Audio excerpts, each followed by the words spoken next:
including the President of the United States and 4 congressional leaders, are going to meet to discuss the standoff over the debt ceiling. You've been listening. What does a deal look like? I've been disappointed with the conversations up to date. Both parties are talking without listening to each other. They're just talking right past each other, right? So President Biden says, I want a clean debt limit to meet the full faith and responsibility of the United States of America. To be clear, he's correct. We must meet the full faith and credit responsibility for the United States of America. That is our duty. However, it's not correct to assume or to pretend that either party is used to or always is willing to pass a debt limit without conditions.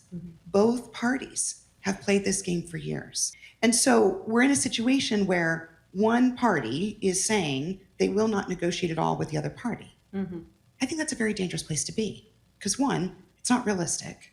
And two, it's just not going to happen.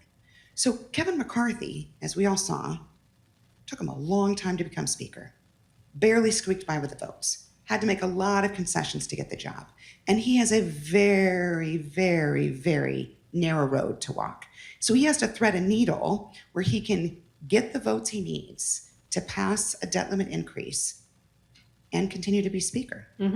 Now, there have been sounds coming out from the Republican conference in the House for months. Patrick McHenry, who's the chair of the House Financial Services Committee, Patrick has been talking for months about what a deal could look like. People have not been listening. They should be.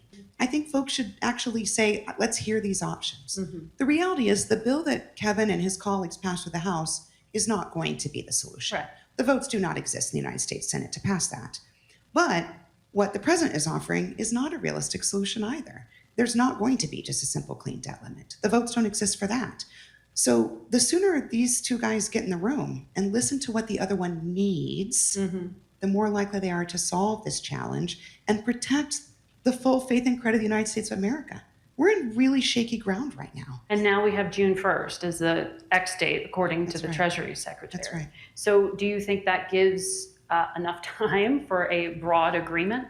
If there's been no talking to date, how do they get it done? They could get it done. By June 1st, well in advance, before an actual default. They could get it done, but it would be a challenge.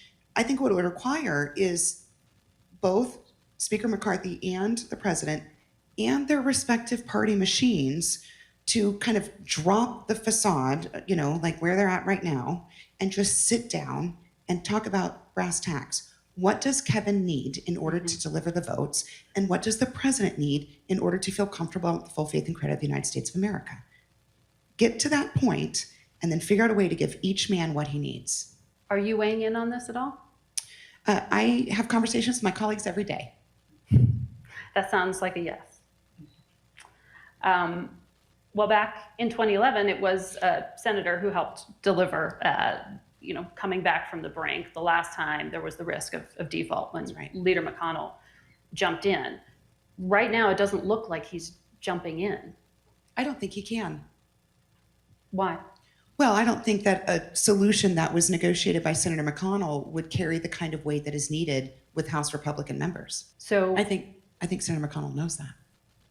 Which is why he's saying talk to the House. Well, they'll all be in the room on That's right. May 9th. That's right. So we'll see what happens.